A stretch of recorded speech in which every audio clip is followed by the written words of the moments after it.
A population of Jewish people has existed in Ethiopia for over 2,000 years. They call themselves Beta Israel, House of Israel.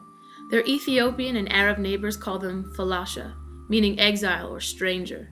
To us in the West, their way of life seems primitive. Yossi Vasa, an Ethiopian Jew and playwright, comments on his experiences in Ethiopia. What was life like in the village where you grew up in Ethiopia? It's very different. It's very different, especially from this place in Times Square. it's it's natural. The people lives in a very like in the ancient times. They build everything by their own hands. And they have fields and cows and sheep, and so it's very different. It's a wild, and also the weather changes all the time. The Beta Israel mostly settled in small villages in the mountainous northwestern part of Ethiopia known as Gondar. Families lived in mud huts called tukul, and each village built a larger mud hut which served as the village synagogue. The Beta Israel had no electricity or running water. They were farmers, blacksmiths, and craftsmen.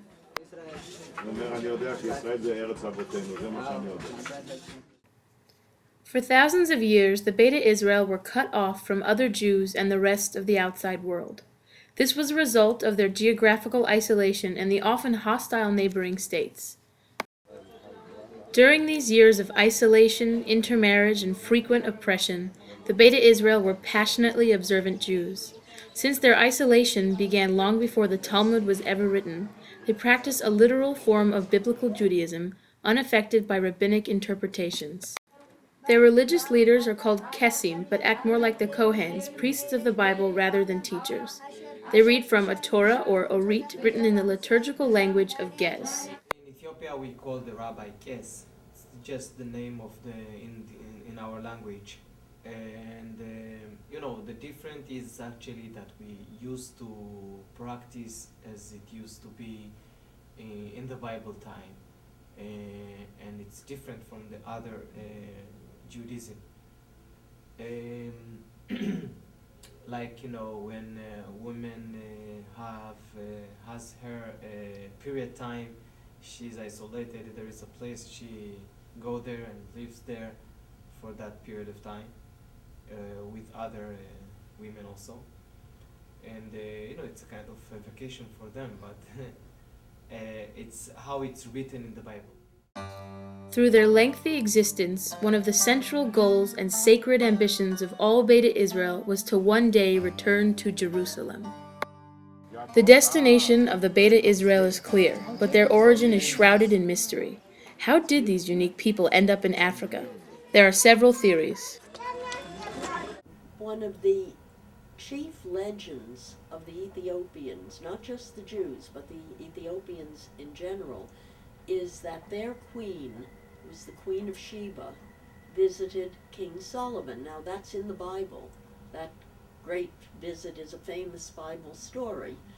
According to the Ethiopian version, the queen came home pregnant by King Solomon, and when she had a son, Menelik, she sent him to Solomon to be taught how to be a great ruler. Solomon kept him in his palace, taught him, and when Menelik, the son, went back to Ethiopia, he was accompanied, according to the Ethiopians, by 1,000 Jews from each of the 12 tribes to bring Judaism to Ethiopia and help him rule. And so King Solomon's a very important figure in Ethiopian religious, cultural, and historic life. When Solomon died around 3,000 years ago, the Israelites split into two kingdoms. 10 of the 12 tribes formed a kingdom of northern Israel. leaving the tribes of Benjamin and Judah in the south. The northern kingdom was wiped out by the Assyrians who came from Mesopotamia in 722 BCE. The few survivors of the 10 lost tribes scattered. One theory is that the remnant of the lost tribe of Dan fled south through Egypt to Ethiopia. There they became the Beta Israel. A more prosaic theory is that the Beta Israel are the descendants of Jews who lived in small settlements along Israel's southern trade routes. Spices, gold, frankincense, and myrrh moved along these routes for hundreds of years between Israel and her African neighbors. For part of their long history, the Beta Israel ruled their own independent kingdom in the Simeon Mountains of Gondar. Their oral history recounts the deeds of kings and queens, many of whom bore the names of Gideon or Judith. 1,000 years ago, one particularly fierce warrior queen, Judith, conquered a large part of the Aksum Empire in Ethiopia. By the Middle Ages, however, the Beta Israel were outnumbered and worn down from the constant fighting with their Christian and Muslim neighbors. They were finally overcome in the 15th century, and most of their written records were burned. Since then, they have been subject to discrimination and increasing anti-Semitism.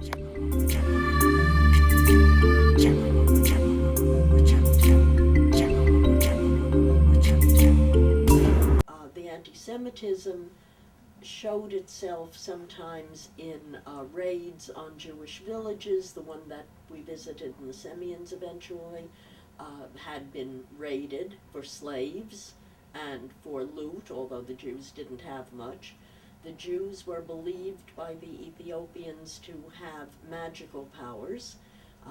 Some of the names they were called Buddha, which has nothing to do with Buddhism, and Kali represented the belief that they were in league with the devil, that they could turn themselves into hyenas at night and raid non-Jewish villages, cast spells on other people's crops or children. And in fact, during all the years I was going back and forth to Ethiopia in the 80s, there were Jews in jail on charges of having cast a spell on somebody's crop. Of course, because there were anti-Semitism in Ethiopia at that time, and it was very difficult for the Jewish people. And they used to call us falasha, which means strangers. You know, when they gave the lands to everyone, the Jewish people was the last in the line. And you know, they call you Buddha, which means you have like a different power, and it was very difficult. After thousands of years of a primitive, isolated existence during which they believed they were the only Jews on earth, the Beta Israel were finally rediscovered by the modern world. In the late 1860s, a famous French linguist named Joseph Halevi had been to Ethiopia and became an advocate for that community. And his most famous student was a man named Jacques Feitlovich, who was an ethnologist. And in 1904, Feitlovich went to Ethiopia and lived among the falasha community for 18 months. And he came back to Europe and organized pro-falasha committees in Italy, in Germany, and the United States, and dedicated the rest of his life to the rescue of that community. Feitlovich came up with three critical ideas. First was he believed that the rescue of the falasha depended upon their receiving modern education and their reintroduction to and connection with world Jewry. And the third critical idea that Feitlovich introduced was the notion that ultimately Ethiopian Jewry could only be rescued by Aliyah to Israel.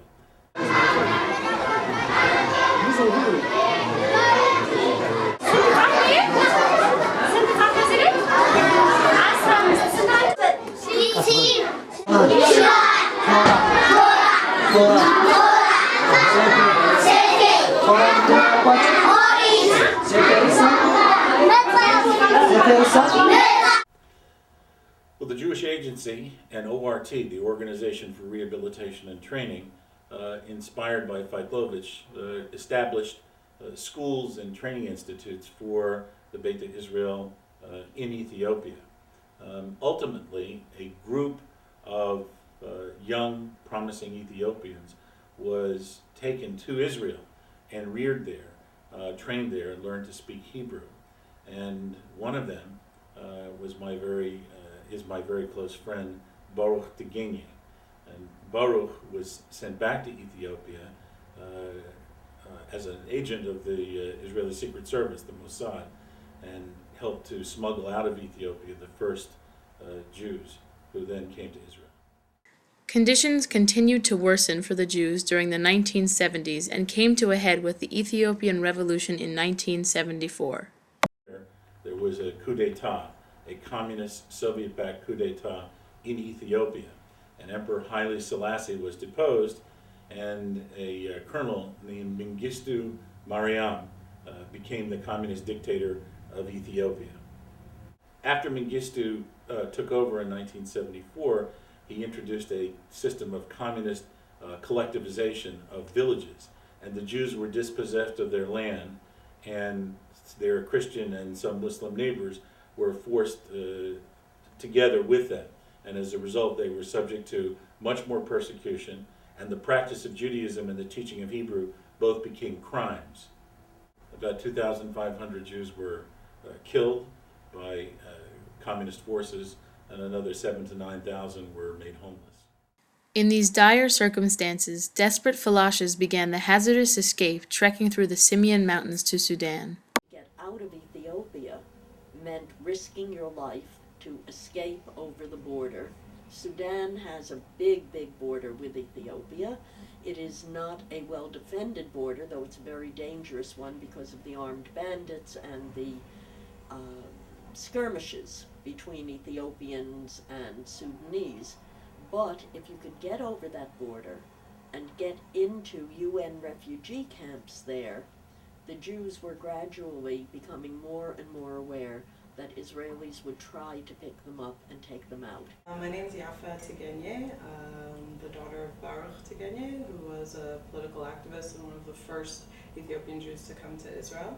My father was sent in to Sudan because he knew the territory. He also used to work in the refugee camps, he used to do head counts, he used to go into Ethiopia and make lists of who was Jewish, who was coming, because there's a lot of refugees who want to leave Ethiopia, and it's very hard to distinguish who was Jewish and who's not.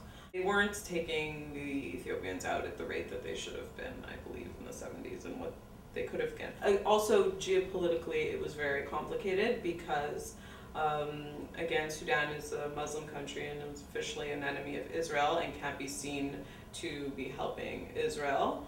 At the same time, Ethiopia was essentially selling the Jews in exchange for money. They wanted money and arms because they were in war as well. The exodus of Jews to Sudan continued through the early 1980s and increased to a torrent in 1984 due to the widespread famine in Ethiopia. Each family, gathered together with other families, and they pay for a guide who probably wasn't Jew, and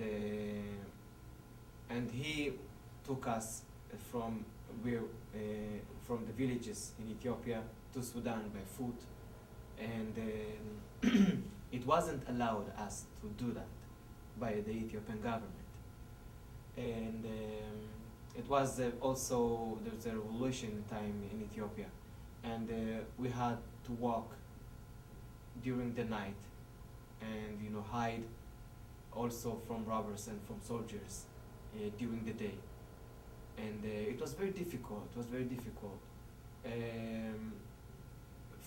For my family, it took 3 months. Wow. There were lots lost in Sudan. Each family lost some. Even some families, were wiped out. And I lost my 2 little brothers and my grandma. And when you arrived at the refugee camps, what were your living conditions like? We had tents, and we had to go, a mile or some to bring hot water. and the cross red was there to help us, and it was very very difficult. I think people died for for nothing there. It's just because of the conditions, people get ill, and a lot of people died there.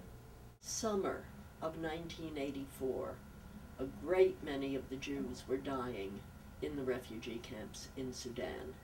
More Jews died waiting in Sudan than died trying to get out of Ethiopia.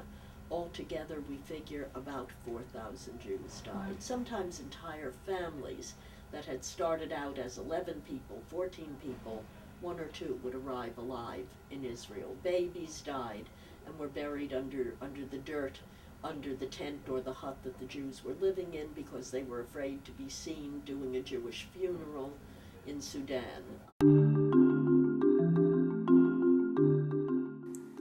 The crisis in the Sudanese refugee camps spurred Israeli efforts to rescue larger numbers of the Beta Israel.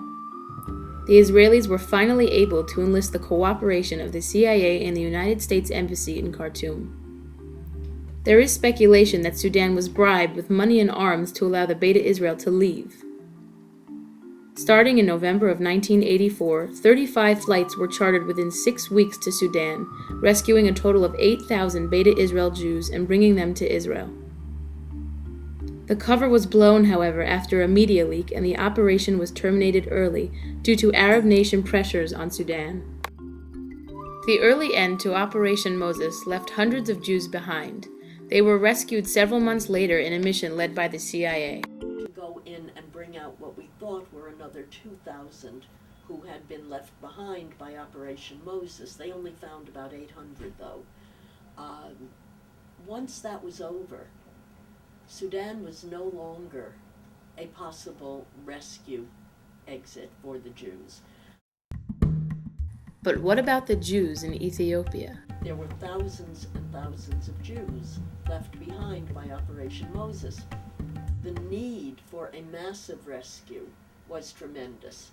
During this period, in the 80s, a civil war that had been going on for a long time, and that was led by people from the province of Tigray in the north and by the people from Eritrea who wanted to secede from Ethiopia, never having felt they were part of Ethiopia. That was getting more and more powerful and dangerous. And the area where the Jews lived, largely up in Gondar province in the northwest, was becoming a battleground. In the late 1980s, the communist Ethiopian government under Mengistu was losing the war with the rebels. They asked foreign powers for aid. The Ethiopians had appealed to Israel for some aid and got some humanitarian aid and perhaps a little more than that from the Israelis, with the requirement that if we give you this aid, you have to let the Jews leave. The Ethiopian government issued a statement saying that Jews with relatives in Israel would be permitted to leave. They had to make their way to the capital city of Addis Ababa. There's one all-weather road from Gondar province in the northwest to Addis Ababa, the capital. Finally, when the road opened because the fighting moved elsewhere, the Jews began to come down that road on every form of transportation that was available, buses, trucks, donkeys, by foot.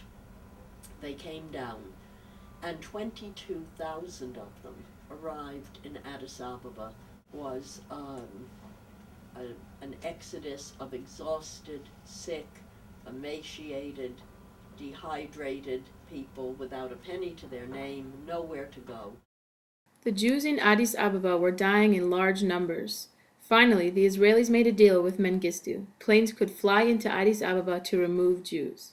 Logistics were complicated, however, by the rebel troops closing in on the city. Suddenly, over 20,000 people had to be processed and documented by Israeli and American volunteers prior to boarding the planes. This was done at the Israeli embassy. The grounds were crowded with hungry, frightened, and excited Jews. Nobody knew how long this truce we had was going to last. We had the government army on one side of the city and the rebel army on the other side of the city, and at any moment somebody could start firing a shot and this whole airlift would be over. So the object was to pack as many people as possible onto every plane. And if you have a bundle, that can take up the room that a baby or a small child could be fitted into. So we had to take everything away from them. And I remember saying to them, to the women, if you have another dress, put it on over the one you're wearing. And so you had women pulling a second dress over their heads and a second shama, their shawls around their shoulders. We had miracles in this day that I'm describing to you. I mean real miracles. Not a single person who came sick died. Everybody made it. When the planes started leaving, there were babies born on them. The Israelis had had a doctor on every one of these planes, and every woman who gave birth on the plane survived, every baby survived. Incredibly, no plane crashed. Addis Ababa's airport had one runway suitable for international jet traffic, and we had 40-odd flights coming in and leaving.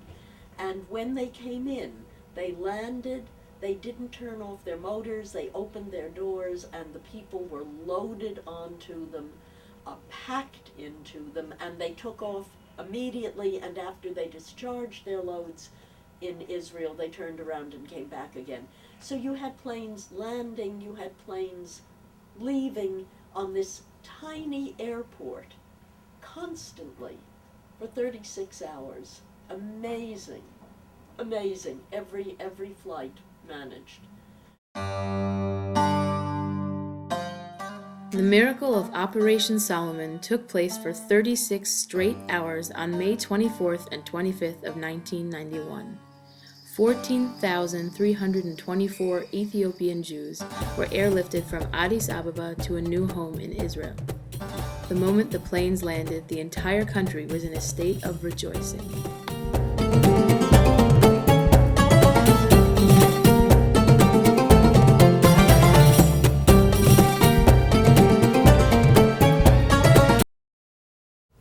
I don't know how to say it, exciting. Mm-hmm. It was exciting. People Wow. cried all the time. Those who waited for us, and we, together we cried. And we just met now, you know. Those people, you know, we saw them and they say, we are in Jerusalem at last. And we say, these are our brothers. And they probably said the same thing to us. How was your transition? Yeah, it was a shock. It was a huge shock. For me as a kid, it was, you know, to be in Disneyland for first time. And you got everything, you just open your eyes more and more and more and more. You want to touch everything, even the electricity, you know, we just put our hands there. And we started, you know, we reborn. And because it was the first time we were going to school, we were very motivated to learn. We wanted to study. And so we put ourselves very much there. We started learning Hebrew. And then, you know, it took time to realize that the reality is much more complicated. When we come to the absorption into Israel, let's say there are many, many challenges, many problems, as there are in any immigrant experience. For one thing, Ethiopia is not a child-centered society. It can't be. In rural farming life, the people who keep the whole family alive are the adults. The people most respected are the elders. They come to Israel. Israel is a child-centered society. And In any immigrant world where people change languages, the children pick up the language very quickly, the adults do not. So the child becomes the translator for the family. And from being the translator, it becomes the interpreter and the mentor of the family. This turns a traditional Ethiopian family totally upside down.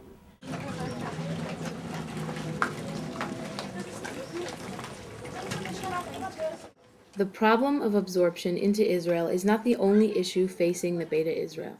A controversy surrounds the Falash Amura who still live in Ethiopia. They are the descendants of Beta Israel Jews who nominally converted to Christianity in the last 2 to 3 generations. Usually it was a desperate attempt to gain land or employment otherwise not open to Jews.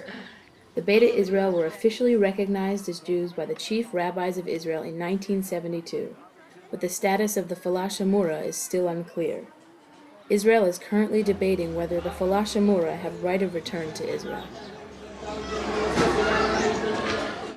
Despite the challenges still facing the Beta Israel, there is no doubt that Operations Moses and Solomon saved an entire community of Jews from extinction. So for me, being Israeli is, is my journey, my life, my story. That's why I'm here. I'm telling my story. Jerusalem, it's a holy place. I feel it where each time when I go to Jerusalem, I feel it, and there is God there. So all those things of honey and milk and joy is those things are things that made our people to move. It's not it's a metaphor. It's something that tells that in Israel there are unique people. When the Jews came out of Egypt, we are told that the Red Sea parted and the waters stood like two walls while the Jews passed between them. In Operation Solomon, on May 24th and 25th of 1991, two great armies that had been fighting each other for years stood like two walls on either side of the airport in Addis Ababa while the Jews passed between them. And what was the route that the Jews took to the Holy Land, the Promised Land, the land of Israel? The planes that the Israelis had sent flew north over Gondar province, where the Jews came from, and then turned and flew out over the Red Sea and turned north again over international waters until they could come into Israeli airspace. And so we're told in the Seder that we must think of the Exodus as if each one of us came out of Egypt. And in Operation Solomon, the Jews of our time came out of Ethiopia and crossed the Red Sea on wings of eagles and came home.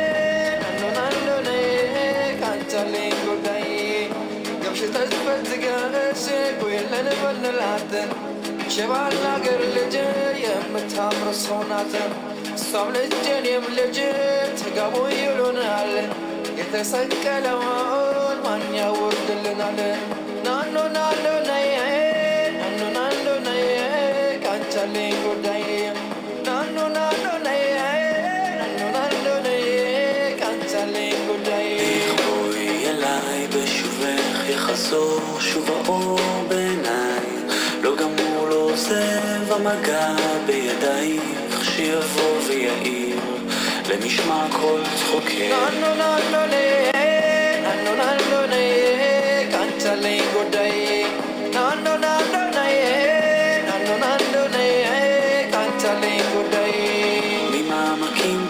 אותי אלייך, בואי אליי מול ירח מאיר דרכך שוב אליי, נפרסו ונמסו מול מגע של ידייך, באוזנייך לוחש שואל מי זה קורא לך הלילה, הקשיבי מי שר בקול אלייך אל חלומך, מי שם נפשו שתהי מאושרת